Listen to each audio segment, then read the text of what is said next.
Magandang gabi, kaibigan. Bago mo ipikit ang iyong mga mata, huminga ka muna ng dahan-dahan. 1, 2, 3. Damhin mo ang malamig na simoy ng hangin at hayaan mong lumayo ang lahat ng bigat ng araw na ito. Sa gabing payapa, samahan mo ako sa isang paglalakbay tungo sa isang kwento ng pag-ibig, pangako at alaala. Isang kwento na isinilang sa gitna ng katahimikan ng isang nayon, sa harap ng isang hardin at sa ilalim ng mga bituin. Ito ang alamat ng Sampaguita, isang alamat na nagiging awit ng puso at gabay sa mga naghihintay, nagmamahal at naniniwala sa tapat na pangako. Kaya't ipikit mo na ang iyong mga mata at hayaang dalhin ka ng kwento patungo sa isang mahimbing na pagtulog.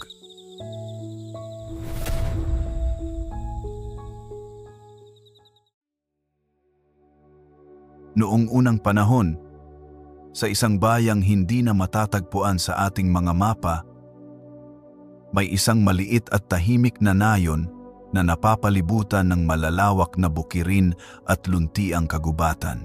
Ang lugar na ito ay tila nilikha upang maging pugad ng kapayapaan.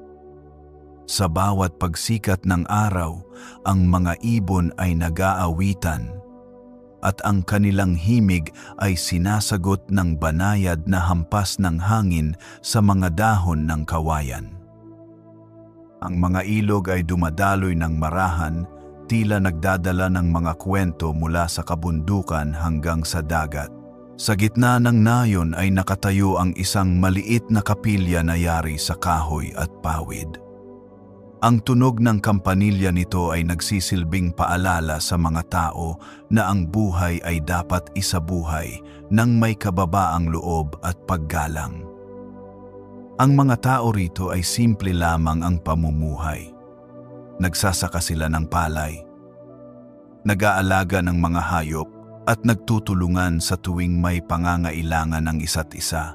Ngunit higit pa sa lahat ng ito, kilala ang bayang iyon dahil sa isang kakaibang kwento, isang alamat na paulit-ulit na isinasalaysay tuwing gabi, lalo na sa mga kabataang gustong makinig bago sila dalawin ng antok.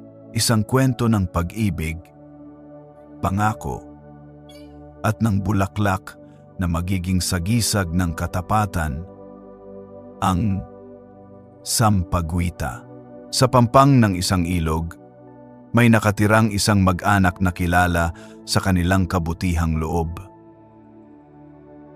Ang kanilang kaisa-isang anak na si Rosita ay isang dalagang maganda, mahinahon at mapagmahal.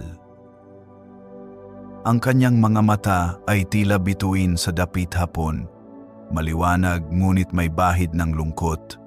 Ang kanyang tinig ay malambing, at kapag siya'y umaawit, parang ang buong paligid ay natutulala at nakikinig.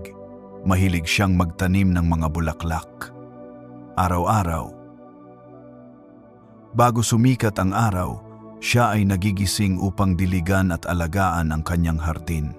Doon makikita ang iba't ibang uri ng halaman, rosas, gumamela, ilang-ilang, at iba pa. Ngunit sa kabila ng lahat ng ito, madalas niyang banggitin na tila may kulang. Bakit kaya, inay? Aniya minsan. Na parang naghahanap ang puso ko ng isang bulaklak na magpapaalala ng pangako at pagmamahal. Wala pa akong nakikitang ganitong uri. Ngumiti lamang ang kanyang ina at hinaplos ang kanyang buhok. Baka, anak. Sagot ng ina, hindi pa dumarating ang tamang panahon. Darating din ang bulaklak na iyan, katulad ng tamang tao para sa iyong puso. Isang araw, dumating sa kanilang nayon ang isang kabalyero mula sa malayong bayan. Ang kanyang pangalan ay Gat Malaya. Siya ay matipuno, marangal, at may mabuting kalooban. Ipinadala siya ng kanilang pinuno upang tiyakin ang kaligtasan ng mga mamamayan sapagkat may mga balita ng digmaan at kaguluhan sa karatig na lugar. Nang una silang magkita ni Rosita, tila huminto ang oras. Sa bawat tingin, may kakaibang damdamin silang nadarama na hindi maipaliwanag. Sa bawat araw na lumilipas, sila ay lalong nagkakalapit. Si Malaya ay madalas bumisita sa hardin ni Rosita at doon sila nag-uusap ng matagal, nagbabahaginan ng pangarap at mga pangako. Rosita, wika ni Malaya isang dapit hapon habang sila'y nakaupo sa ilalim ng punong mangga. Kung ako man ay aalis upang tuparin ang aking tungkulin, nangangako akong babalik. Babangon man ang digmaan, tatawid man ako ng dagat, hindi kailanman magbabago ang aking pag-ibig sa iyo. Ngumiti si Rosita, ngunit sa kanyang puso'y may kaba. Paano kung hindi ka na makabalik? Paano kung ang pangakong ito ay maging tulad ng hangin, dumaraan at naglalaho? Hinawakan ni Malaya ang kanyang mga kamay at tinitigan siya sa mga mata. Hindi, Rosita. Ang aking pag-ibig ay hindi lilisan. Hanggang sa huling paghinga ko, ikaw ang aking ipaglalaban. At kung ako man ay mawala, manalig ka, ang ating pangako ay mabubuhay magpakailanman. Bago umalis si Malaya upang gampanan ang kanyang tungkulin bilang kabalyero, nagkita sila sa hardin. Doon, siya ay nagbigay ng maliit na singsing kay Rosita. Ito ang tanda ng aking pangako, wika niya. Kapag nakita mo ito, alalahanin mong ako'y babalik. At kung sakaling hindi, ipagdasal mong manatili pa rin tayong iisa sa puso at alaala. Lumuhod si Rosita at hinawakan ang singsing na tila ba ito'y isang kayamanan na higit pa sa ginto. Mananatili akong tapat, Malaya. Hihintayin kita kahit gaano katagal. At sila'y nagyakap ng mahigpit. Tila ba iyon na ang huling pagkakataong magkikita sila. Lumipas ang mga araw, linggo at buwan. Sa bawat pagsikat ng araw, si Rosita ay naghihintay sa hardin. Sa bawat gabi, siya ay nagdarasal na sana'y ligtas si Malaya at muling bumalik. Ngunit ang mga balita ng digmaan ay mas lalong dumami. Maraming mandirigma ang nasawi at marami ring hindi na nakabalik. Ngunit hindi nawalan ng pag-asa si Rosita. Babalik siya, wika niya sa kanyang sarili. Babalik siya gaya ng kanyang pangako. Habang naghihintay, patuloy niyang inaalagaan ang kanyang hardin. Ngunit sa kabila ng lahat ng bulaklak na nandoon, may isang sulok na laging bakante, isang puwang na parabang nakalaan lamang para sa isang bagay na hindi niya pa nakikita. Dumating ang isang gabi na siya'y nanalangin ng mas taimtim kaysa dati. Hawak-hawak niya ang singsing na iniwan ni Malaya at sa kanyang mga mata ay tumulo ang luha. Kung hindi ka nababalik, Malaya, mahinang bulong niya, dalhin mo na lamang ang aking puso. Ang pangako mo ay sapat na upang mabuhay ako, ngunit kung ako'y lilisan, naway magkaroon ng alaala na magpapatuloy sa ating pagmamahalan. Kinabukasan, natagpuan si Rosita ng kanyang ina sa hardin, nakahandusay at mahimbing na natutulog sa kanyang huling paghinga. Sa kanyang dibdib ay nakahawak pa rin ang singsing ni Malaya. Makalipas ang ilang araw, sa mismong lugar kung saan siya huling nahiga, may tumubo na isang kakaibang halaman. Maliit ito, payat, ngunit may dalang pambihirang ganda. Ang mga bulaklak nito ay puting-puti, tila mga bituin na bumaba mula sa langit. Ang halimuyak nito ay banayad ngunit nakakapanatag ng damdamin. Tinawag ito ng mga tao na sumpa kita. Dahil ang kwento ng bulaklak na iyon ay nagsimula sa pangakong hindi binitiwan. Ngunit kalaunan sa paglipas ng mga taon, naging mas madali itong bigkasin bilang sampaguita. At mula noon, ang sampaguita ay naging sagisag ng pag-ibig na tapat, ng pangakong tinutupad at ng alaala ng dalawang pusong nagmahal ng walang hanggan. Sa pag-alis ni Gat Malaya mula sa nayon, tila sumama rin ang hangin sa kanyang paglalakbay. Ang bawat yapak ng kanyang kabayo ay lumilikha ng alon ng alikabok sa daan at sa bawat liko ng landas ay naroon ang alaala ni Rosita, ang kanyang tinig, ang kanyang mga mata, ang kanyang pangako. Hindi madali ang tungkulin ng isang kabalyero. Ang kanilang buhay ay nakalaan para sa bayan at madalas ay isinusugal ang lahat, maging ang sariling kaligtasan. Ngunit para kay Malaya, ang kanyang misyon ay higit pa sa digmaan. Ito ay isang pakikibaka upang tuparin ang pangako niya sa babaeng iniwan sa hardin ng kanilang nayon. Habang siya ay naglalakbay, nadaanan niya ang mga bundok na tila humahadlang sa kanyang daan. Ang mga puno ay nag-uumpukan at ang kanilang mga sanga ay tila yumuyuko upang subukin ang kanyang tibay. Ang ihip ng hangin ay malakas.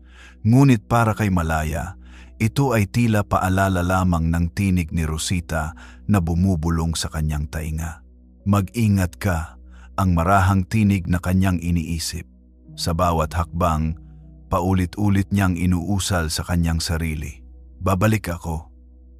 Kailangan kong bumalik. Sa gabi, kapag siya'y nagpapahinga sa ilalim ng mga bituin, madalas niyang inilalabas ang isang maliit na piraso ng tela, isang panyo na ibinigay ni Rosita bago siya umalis. Sa bawat paghawak niya rito, tila nakikita niya ang mukha ng dalaga at ang lamig ng gabi ay napapalitan ng init ng kanyang alaala. Hindi nagtagal, narating ni Malaya ang unang hangganan ng kanilang pakikibaka. May mga kaaway na nagnanais sakupin ang kanilang bayan, malalakas, tuso, at handang pumatay para lamang makuha ang kanilang ninanais. Sa gitna ng laban, mabilis na humampas ang espada ni Malaya at ang kanyang tapang ay nagningning tulad ng apoy sa gitna ng dilim. Ngunit higit pa sa kanyang lakas, ang kanyang pinaghuhugutan ay ang alaala ng kanyang pangako. Sa bawat pagbagsak ng kalaban, iniisip niya para ito kay Rosita, para sa ating kinabukasan. Ngunit hindi maiiwasang sa bawat laban, may kasamang pangamba. Sapagkat sa bawat pagkakataon na siya'y nasusugatan, sa bawat sandali na siya'y napapagod, naiisip niya kung kaya pa ba niyang makabalik. Matapos ang mahaba at madugong digmaan, pansamantalang nagkaroon ng kapayapaan. Ang mga kabalyero ay naglatag ng kampo sa paanan ng bundok. Sa gitna ng katahimikan ng gabi, habang ang iba ay natutulog, si Malaya ay nakaupo lamang at nakatitig sa buwan. Sa kanyang isip ay malinaw na malinaw ang larawan ni Rosita. Nakaupo sa hardin, pinapaligiran ng mga bulaklak at naghihintay. Isang pangungulila ang dumaloy sa kanyang puso, ngunit kaakibat nito ay ang matinding pagnanais na muling makasama ang dalaga. Rosita, bulong niya, kung alam mo lang kung gaano kahirap ang bawat araw na wala ka sa aking tabi, ngunit panghahawakan ko ang ating pangako, hindi ako susuko. At doon, sa katahimikan ng gabi, parang narinig niya ang malamlam na bulong ng hangin tila sagot sa kanyang panalangin. Samantala, sa nayon, ang mga tao ay patuloy na nababalot ng pangamba. Sa bawat dumadating na balita ng labanan, nadaragdagan ang takot at pangungulila ng lahat. Ngunit higit sa lahat, si Rosita ang pinakamatindi ang nararamdaman.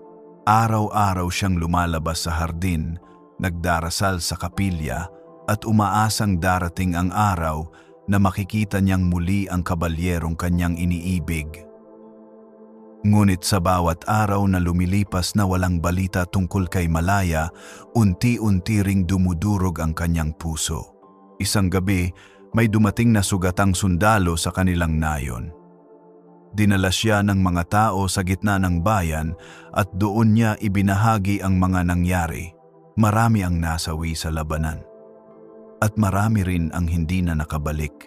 Nang marinig iyon ni Rosita, parang gumuho ang kanyang mundo. Ngunit agad niyang inalala ang sinabi ni Malaya, "Babalik ako hanggat may hininga ako. Ikaw ang aking ipaglalaban." At sa kabila ng sakit, mas pinili niyang kumapit sa pangako kaysa sa balitang dala ng iba. Pagkaraan ng ilang buwan, matapos ang mga laban at sakripisyo, nakabalik si Malaya sa kanilang bayan. Pagod, sugatan, ngunit buhay, at higit sa lahat, buo ang kanyang pangako. Agad siyang nagtungo sa hardin ni Rosita. Ngunit sa kanyang pagbabalik, hindi na siya sinalubong ng dalagang kanyang iniwan. Ang hardin ay naroon pa rin, luntian at puno ng bulaklak. Ngunit ang katahimikan nito ay may bahid ng kalungkutan. Nakita niya ang ina ni Rosita at doon niya nalaman ang masakit na katotohanan. Si Rosita ay pumanaw na ilang linggo bago siya nakabalik. Sa kanyang mga huling sandali, hawak pa rin nito ang singsing na iniwan sa kanya ni Malaya. Ang kanyang mga huling salita, "Malaya, hihintayin kita, kahit sa kabilang buhay." Nang marinig iyon ni Malaya, bumagsak siya sa lupa. At ang kanyang mga luha ay tila walang katapusan. Ang pangakong kanyang pinanghawakan ay hindi niya naabutang tuparin. Ngunit sa mismong lugar kung saan huling nahiga si Rosita, natuklasan ni Malaya ang kakaibang bulaklak, maputi, maliit, at may halimuyak na hindi niya kailanman nakalimutan. Nang inilapit niya ito sa kanyang mukha, tila narinig niyang muli ang tinig ni Rosita, "Malaya, narito lang ako." Hindi naglaho ang ating pangako at sa sandaling iyon, naunawaan ni Malaya na ang pag-ibig nila ay hindi nasayang. Sapagkat bagamat hindi sila nagkatagpo muli sa buhay na ito, ang kanilang alaala ay nagpatuloy sa bulaklak na iyon, ang sampagwita. Mula noon, araw-araw niyang dinadalaw ang hardin at sa bawat pagyuko niya sa mga puting bulaklak, dama niya ang presensya ni Rosita. Lumipas ang mga taon at ang kwento ni na Rosita at Malaya ay hindi nakalimutan. Isinalaysay ito ng matatanda sa mga kabataan at sa bawat pagkakataon ay ipinapaalala na ang sampagwita ay hindi lamang bulaklak. Ito ay tanda ng pangakong walang hanggan. At sa tuwing may dumadaan sa nayon at naaamoy ang mabangong halimuyak ng mga puting bulaklak, hindi nila maiwasang mapangiti at maalala ang kwento ng isang pag-ibig na tapat hanggang sa dulo. Lumipas ang mga araw matapos malaman ni Gat Malaya ang sinapit ni Rosita. Ngunit sa bawat umaga, kahit pa mabigat ang kanyang dibdib, siya ay bumabangon at pumupunta sa hardin kung saan unang umusbong ang bulaklak na tinawag ng mga tao bilang sampagwita. Sa bawat pagyuko niya upang damhin ang halimuyak nito, tila nararamdaman niyang muli ang presensya ni Rosita, parang nakatayo ito sa kanyang tabi. May ngiti sa mga labi at may mga matang nagmamahal ng walang kapantay. Hindi nagtagal, nakilala ng buong nayon ang hardin ni Rosita bilang isang sagradong lugar. Doon nagtitipon ang mga tao tuwing dapit hapon, hindi lamang upang mag-alay ng dasal para sa dalaga, kundi upang humugot ng lakas at pag-asa. Maraming kababaihan ang nagtatanim ng sampagita sa kanilang sariling bakuran sapagkat naniniwala sila na ang bulaklak na ito ay magdadala ng katapatan sa kanilang tahanan. Ang mga magkasintahan ay dumadayo rin sa hardin. upang humiling na sana'y maging tapat at matibay ang kanilang pagmamahalan gaya ni na Rosita at Malaya. At sa tuwing may batang nagtatanong kung bakit napakabango ng bulaklak, laging sagot ng matatanda, iyan ang halimuyak ng isang pangakong tinupad kahit hanggang kamatayan. Ngunit para kay Malaya, ang bawat araw sa harap ng sampagita ay hindi lamang pag-asa kundi paalala rin ng kanyang pagkatalo sa panahon. Hindi siya nakabalik ng sapat na maaga upang muling mayakap si Rosita. Maraming gabi na siya'y lumuluha, nakatitig sa mga bituin. Ang kanyang isipan ay paulit-ulit na bumabalik sa mga sandaling magkasama sila sa ilalim ng punong mangga, sa tabi ng ilog, sa hardin na puno ng bulaklak. At sa bawat alaala, naroon ang kanyang pangungulila. Ngunit sa kabila ng lahat, pinipili pa rin niyang manatili. Sapagkat alam niyang sa piling ng mga bulaklak, naroon ang kaluluwa ni Rosita. Isang gabi, matapos ang mahabang araw ng pagbabantay sa hardin, nakatulog si Malaya sa tabi ng mga bulaklak. Doon siya na naginip ng isang napakalinaw na tanawin. Nakita niya si Rosita, nakasuot ng puting bestida, nakatayo sa gitna ng isang malawak na parang napuno ng mga sampagita. Ang kanyang buhok ay humahampas sa hangin, at ang kanyang ngiti ay mas maliwanag pa kaysa sa buwan. Malaya, wika ni Rosita sa kanyang panaginip, huwag kang malungkot. Ang ating pangako ay hindi nasayang, sapagkat sa bawat halimuyak ng bulaklak na ito, mabubuhay ang ating kwento. At hanggat may mga pusong nagmamahalan ng tapat, tayo ay mananatili. Nagising si Malaya na may luha sa kanyang mga mata, ngunit may ngiti sa kanyang labi. Sa wakas, nakadama siya ng kaunting kapayapaan. Sa paglipas ng panahon, ginawa ni Malaya ang kanyang tungkulin na maging tagapagsalaysay ng alamat. Sa bawat gabing maliwanag ang buwan, tinatawag niya ang mga kabataan ng nayon upang maupo sa paligid ng hardin.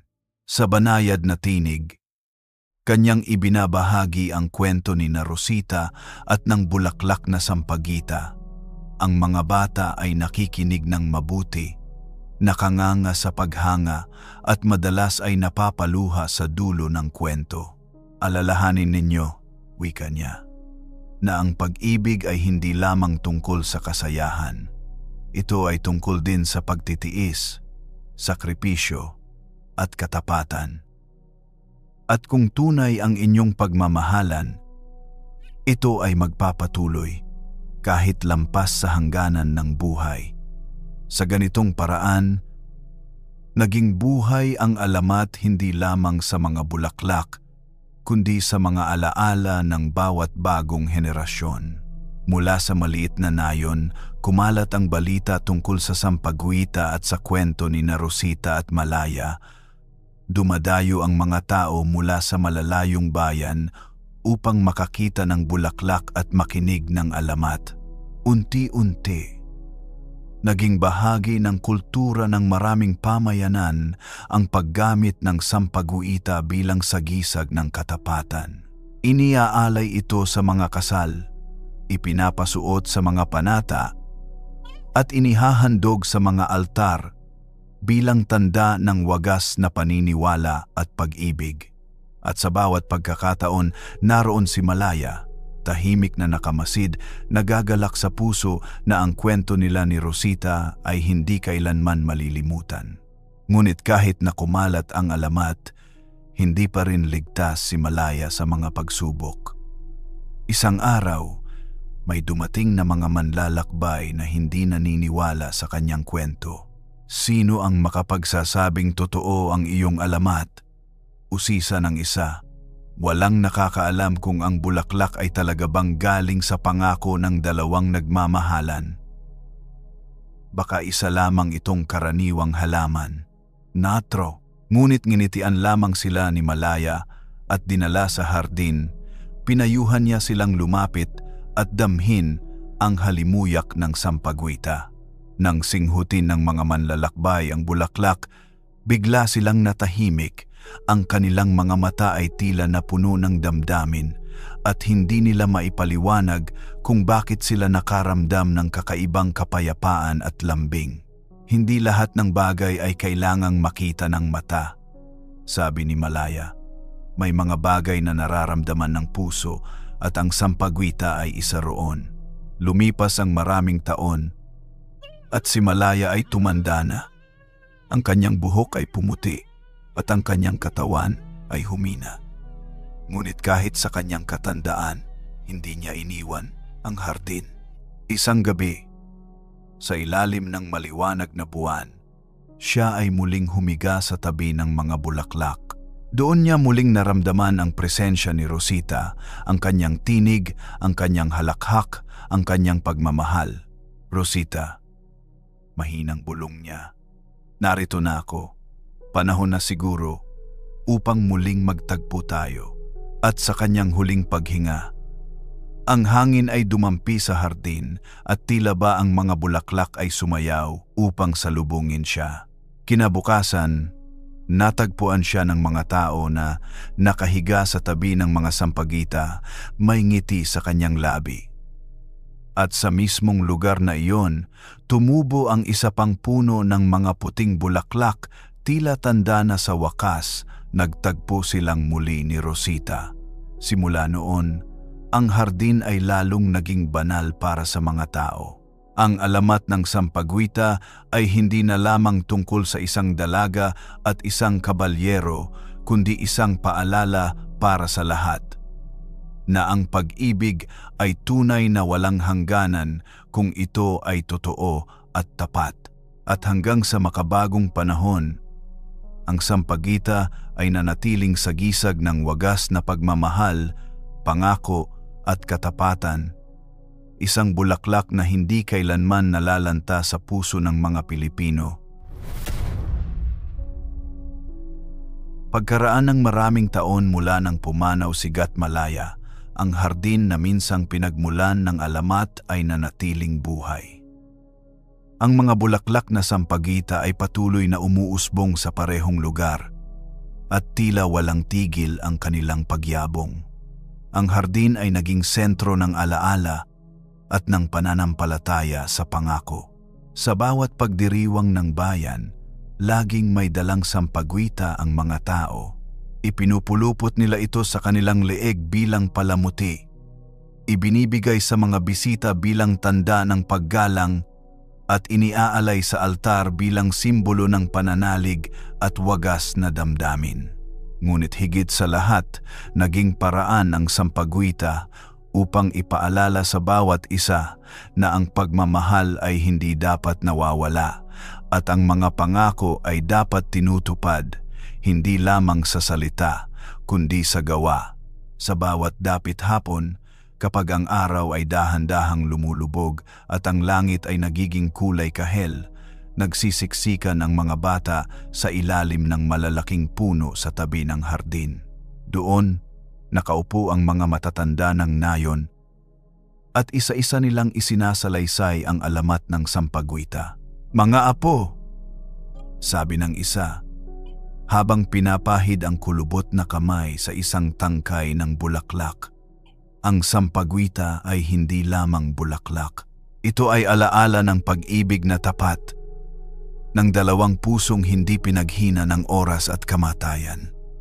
Alaala ng pusong, alaala ng pag-ibig na tapat, ng dalawang pusong hindi pinaghina ng oras at kamatayan.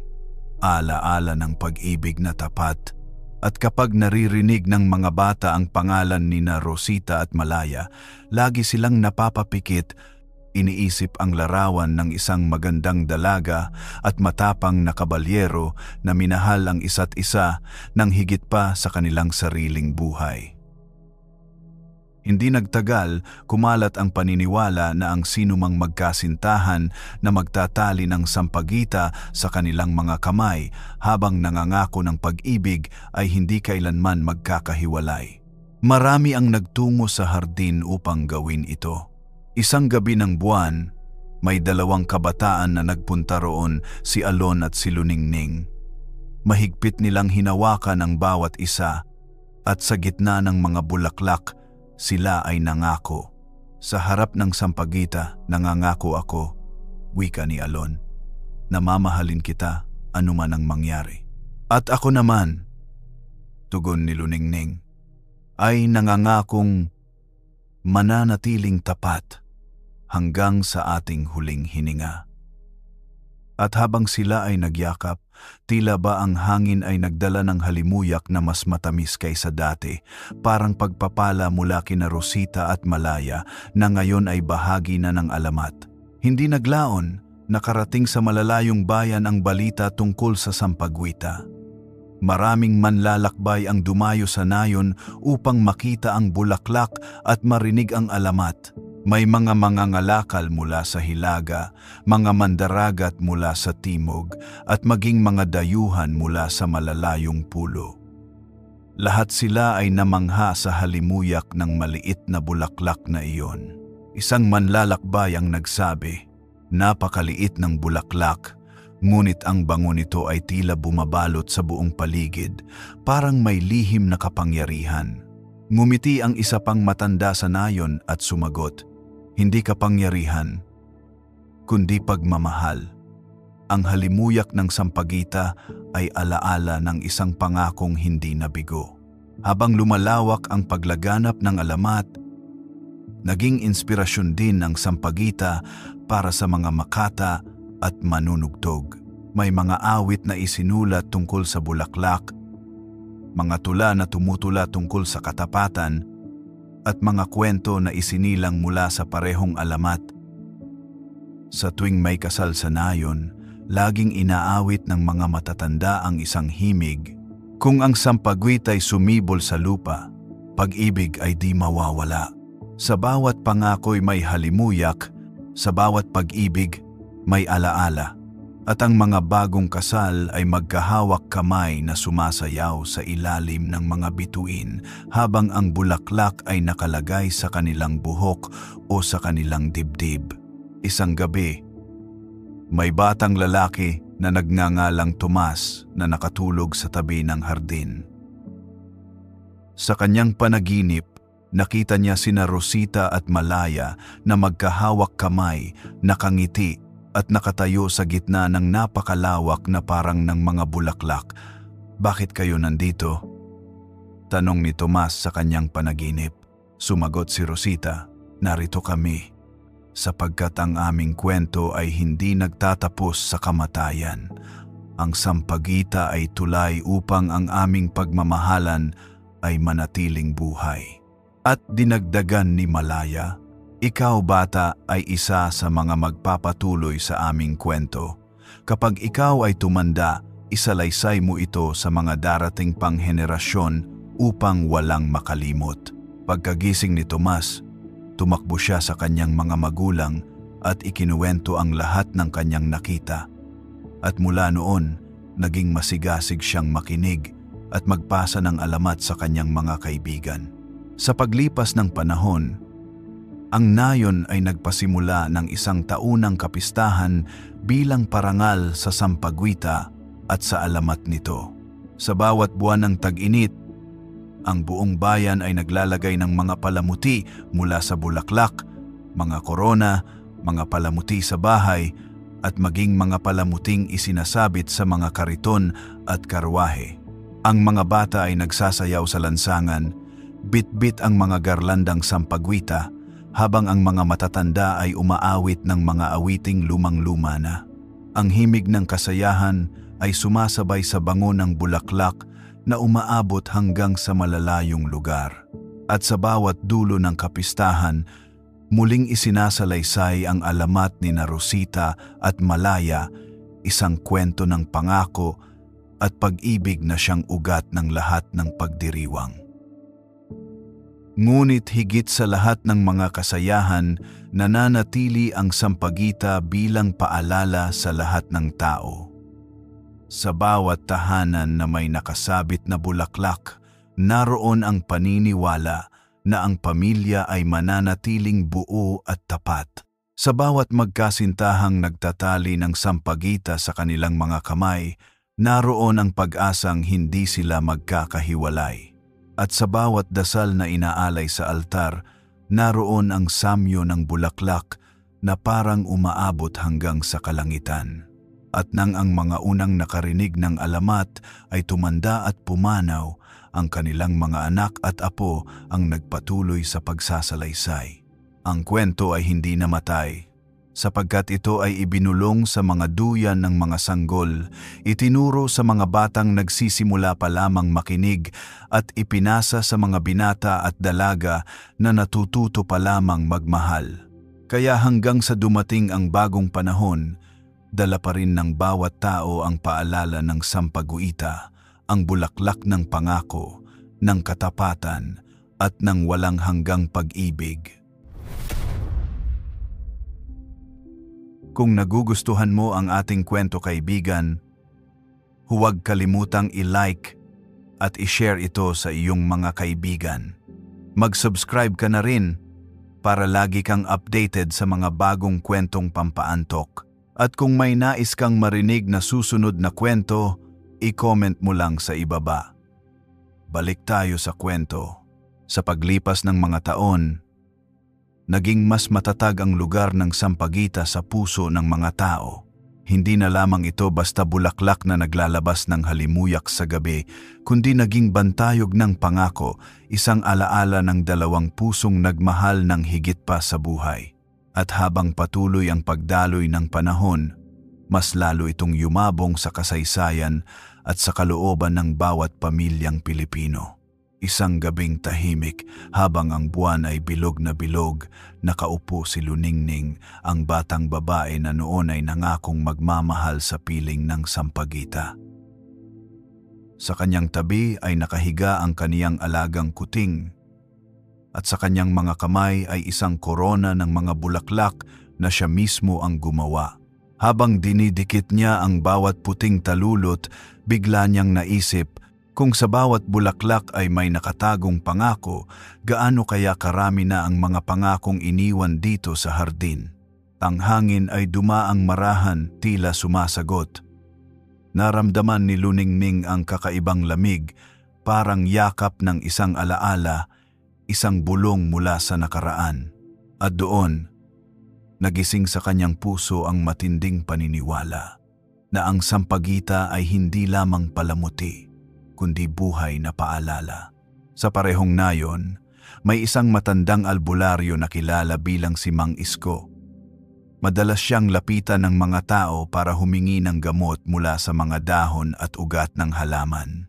Ngunit higit sa kanyang kaalaman sa halamang gamot, kilala rin siya sa kanyang malalalim na kwento tungkol sa alamat. Isang gabi, habang may ilang kabataan na lumapit sa kanya, nagsimula siyang maglahad. Alam ba ninyo? Wika ni Mang Isko. Habang pinapaikot-ikot ang hawak na rosaryo ng sampagita, na ang bulaklak na ito ay hindi lang sumibol dahil sa lupa at ulan, ito'y tumubo dahil sa luha ng isang dalaga at sa pangakong iniwan ng isang kabalyero.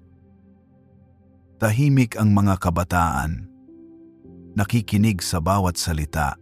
Kapag kayo ay nangako, dugtong niya, huwag niyong hahayaang masira, sapagkat bawat sirang pangako ay nagiging parang talulot na nalalanta. Ngunit ang tapat na pangako, iyan ang nagbibigay ng halimuyak na hindi naglalaho. Dumating ang panahon na ang sampagita ay hindi na lamang kilala sa kanilang nayon. May mga manlalakbay mula sa Hilaga na narinig ang kwento at naglakbay ng malayo para lamang masilayan ang bulaklak. Dumating sila sakay ng mga kabayong mapuputi, may dalang mga sisidlan ng alak at mga alay na palay. Pagdating nila sa hardin, napuno sila ng pagtataka. Napakaliit ng bulaklak, wika ng isa. Ngunit bakit tila sumasakop sa buong paligid ang bango nito? At sumagot ang isang matanda, dahil ang samyo ay hindi galing sa talulot lamang, kundi sa alaala at pangakong nakapaloob sa bawat isa nito. Mula noon, Nagsimulang dalhin ng mga manlalakbay ang mga bulaklak pabalik sa kanilang mga bayan at unti-unting kumalat ang halimuyak ng sampagwita sa iba't ibang panig ng lupain. Si Alon, ang kabataang minsang nangako sa tabi ng hardin kasama si Luningning, ay lumaki at naging isang makata. Sa bawat gabi, nauupo siya sa ilalim ng bituin at sinusulat ang kanyang mga damdamin sa papel na dahon ng kawayan.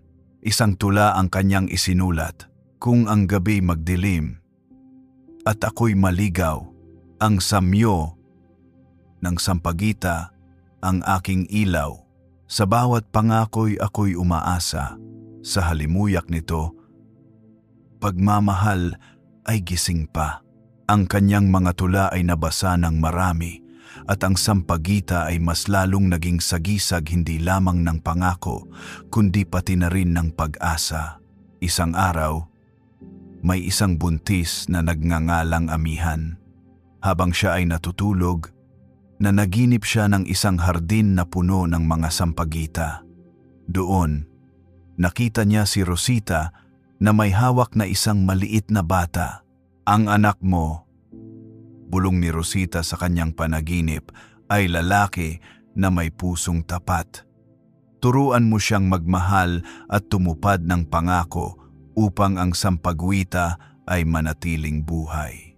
Pagkagising ni Amihan, iniyak niya ang panaginip na iyon sa kanyang asawa. At nang dumating ang panahon, isinilang niya ang isang batang malusog na pinangalanan nilang Gat-Puso.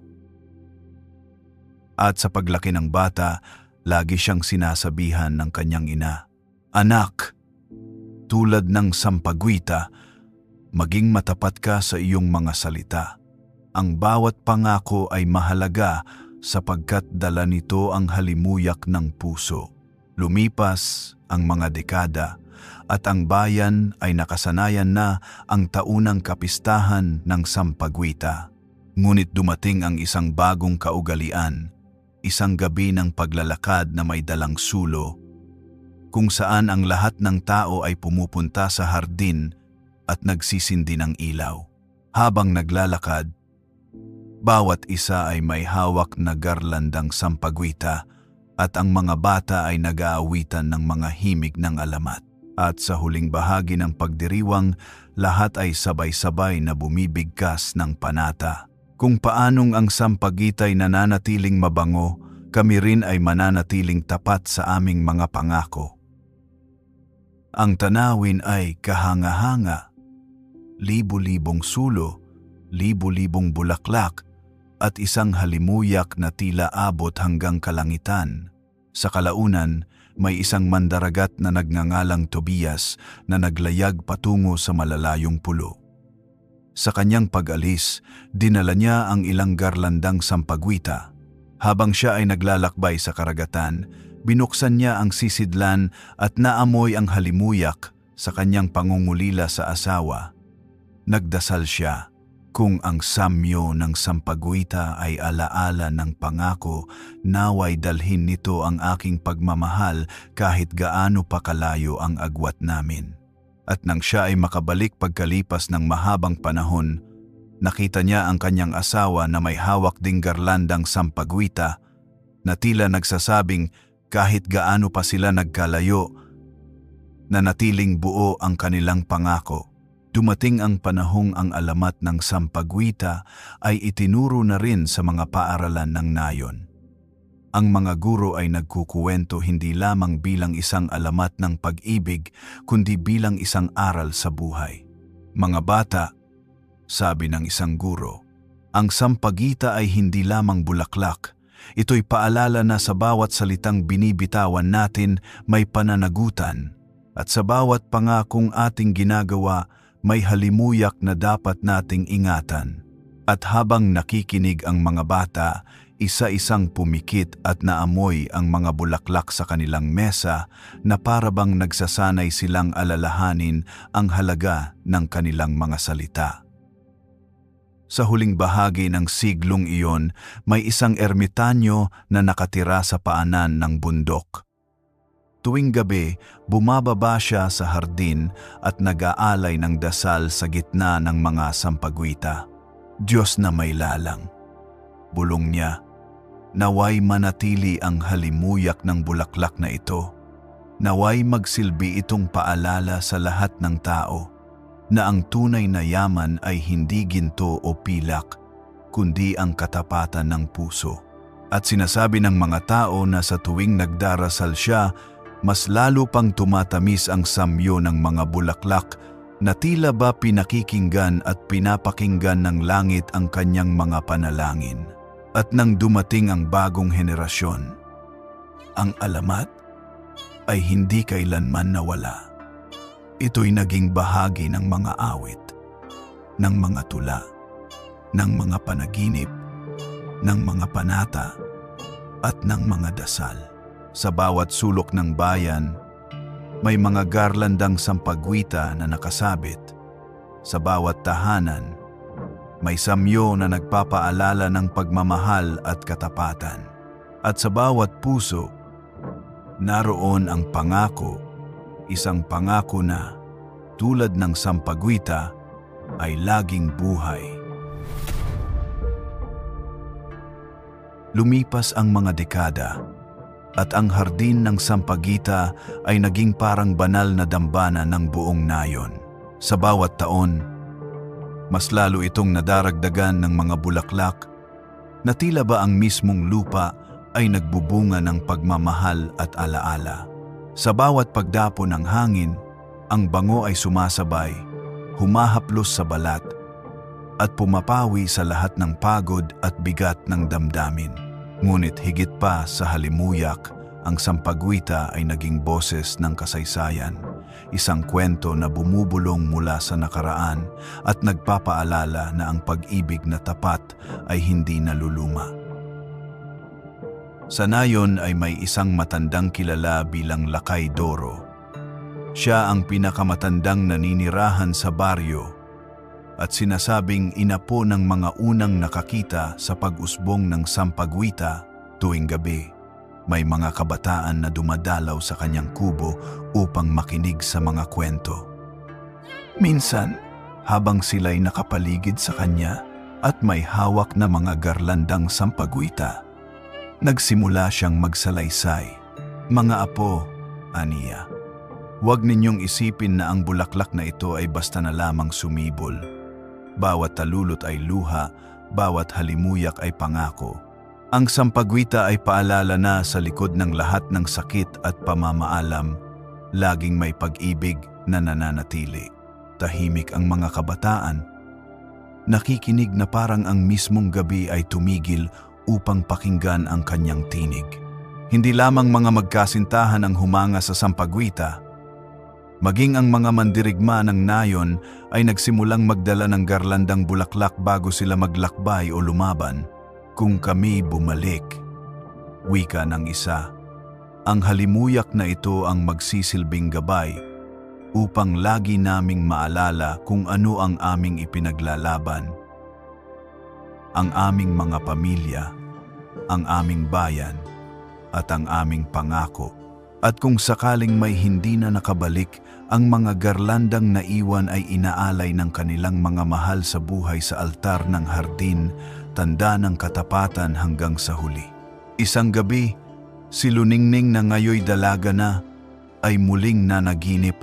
Sa kanyang panaginip, naglakad siya sa gitna ng isang malawak na parang napuno ng sampagita. Doon ay nakita niya sina Rosita at Malaya, nakangiti at magkahawak kamay. Dalaga, wika ni Rosita, ang aming kwento ay hindi lamang para sa amin.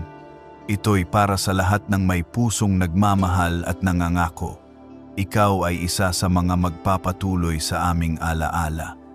At sabay silang naglahong parang hamog. Pagkagising ni Luningning, naramdaman niya ang kakaibang ginhawa na parang siya'y naging bahagi ng isang bagay na mas dakila kaysa sa kanya. May paniniwala ang mga matatanda na ang bawat sampagwita ay may kakayahang mag-ingat ng isang pangako, Kapag ang isang tao ay nangako at tumali ng sampagwita sa kanyang kamay, ang bulaklak ay nagiging saksi. At kung sakaling ang pangako ay masira, ang bulaklak ay nalalanta ng mas mabilis kaysa karaniwan. Ngunit kung ang pangako ay tapat, ang samyo nito ay mas lalong tumatamis. Na para bang nagsasabi sa lahat, ang pangakong ito ay totoo.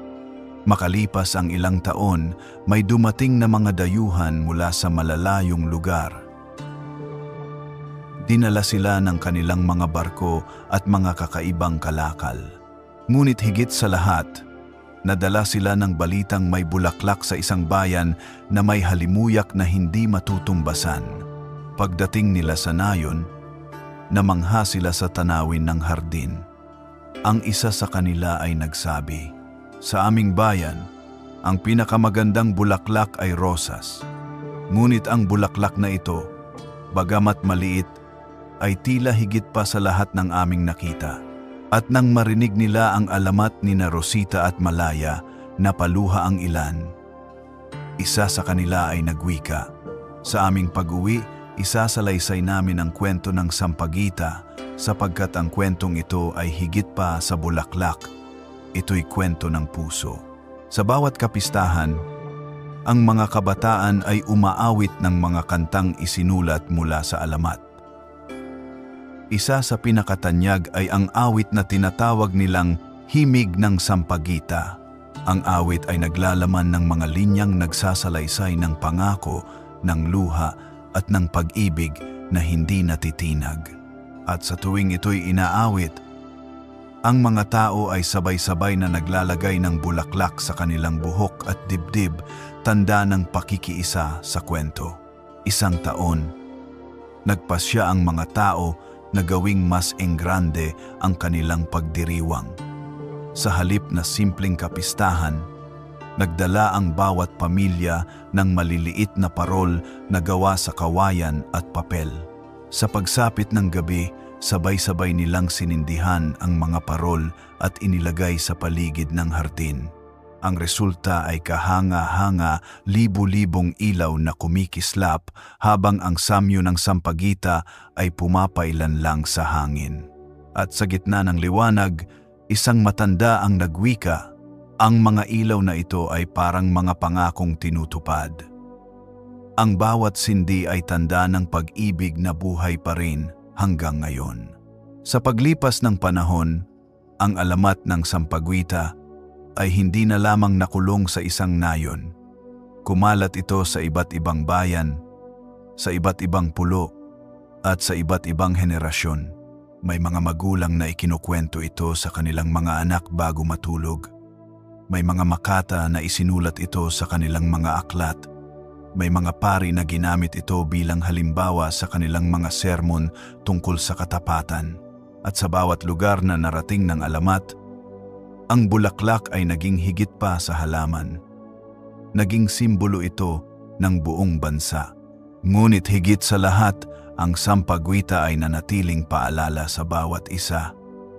Sa tuwing may taong mangangako, madalas silang nag-aalay ng isang bulaklak. Sa tuwing may magkasintahan na nagmamahalan, Sampaguita ang kanilang ibinibigay.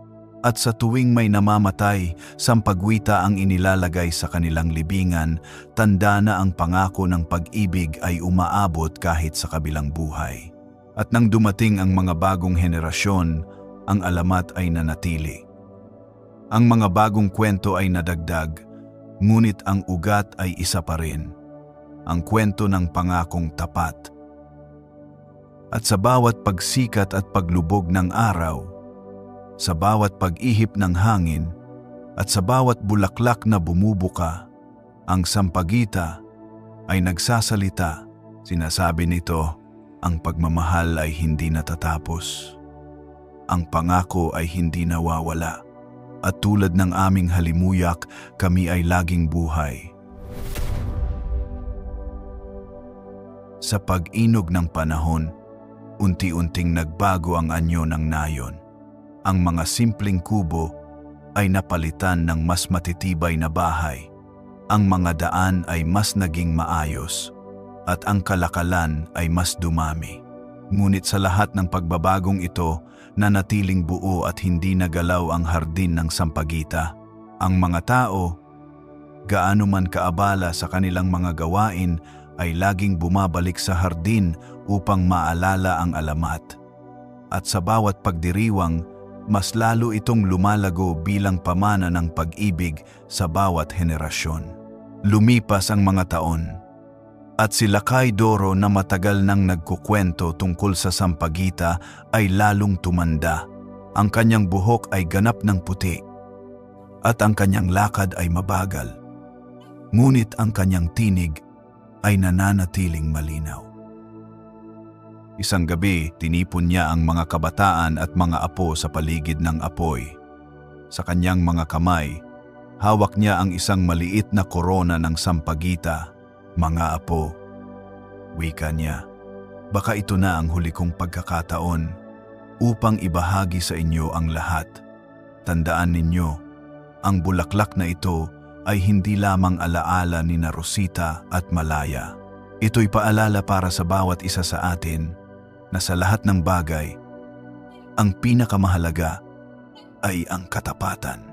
At dahan-dahan niyang iniabot ang korona sa pinakabatang apo.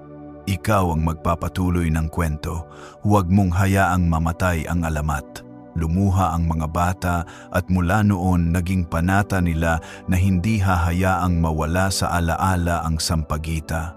Samantala si Gat Puso, ang batang isinilang mula sa panaginip ni Amihan, ay lumaki bilang isang matalino at mabuting binata. Mahilig siyang maglakbay at makipag-usap sa iba't ibang tao. Sa bawat bayan na kanyang pinupuntahan, lagi siyang may dalang isang garlandang Sampaguita. Kapag siya'y tinatanong, lagi niyang sinasabi, "Ito ang sagisag ng aking bayan. Ito'y bulaklak ng pangako, bulaklak ng pagmamahal, at bulaklak ng alaala." Marami ang namangha at unti-unting nakilala ang Sampaguita sa mas malawak na mundo. Sa kanyang mga paglalakbay, nakilala ni Gat Puso si Liwayway, isang dalagang mula sa kabilang pulo.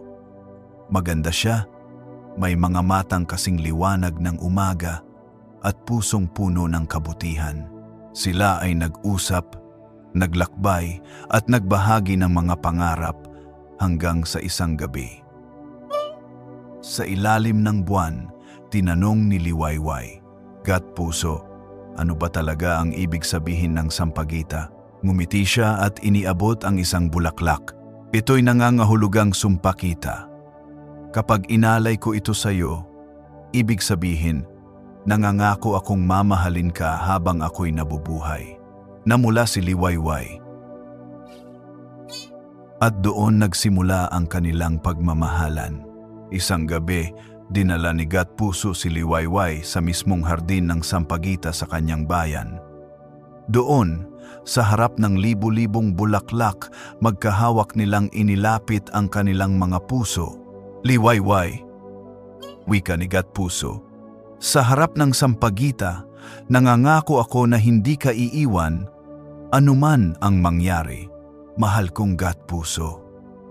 Tugon niya, "Ako man ay nangangakong ikaw lamang ang iibigin ko hanggang sa huling hininga." At habang sila ay nagyakap, biglang dumampi ang malamig na hangin.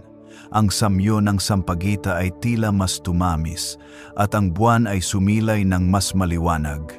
Para bang mismong sina Rosita at Malaya ay nagbigay ng basbas sa kanilang pangako.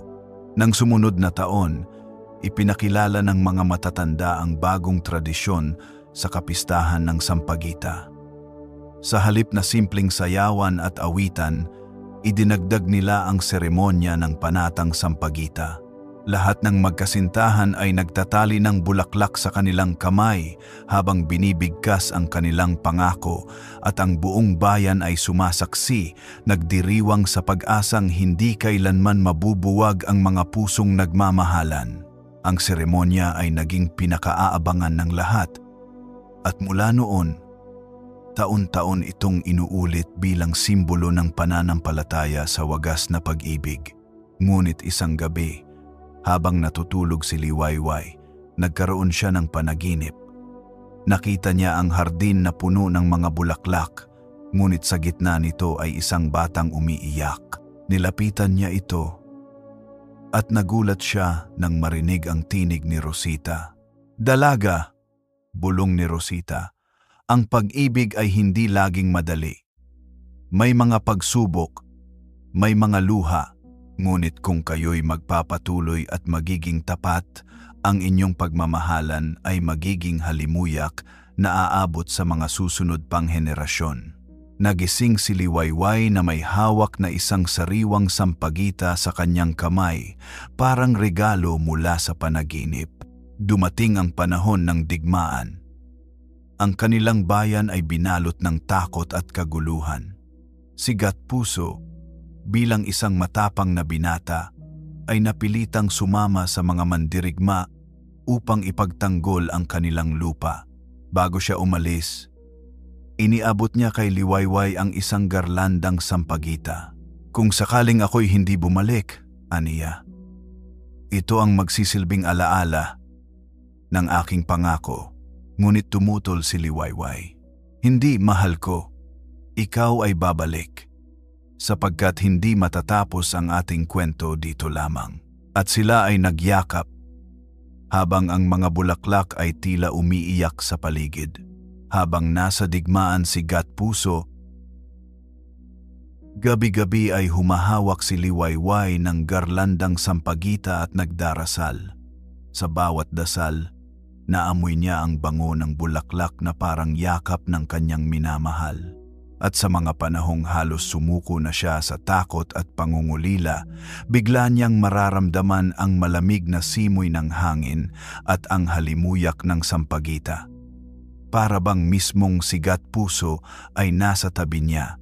Pagkaraan ng ilang buwan, dumating ang balita. Natapos na ang labanan at unti-unti nang bumabalik ang mga mandirigma. Isang dapit hapon, habang si Liwayway ay nasa hardin, narinig niya ang tinig na matagal niyang hinihintay. "Liwayway!"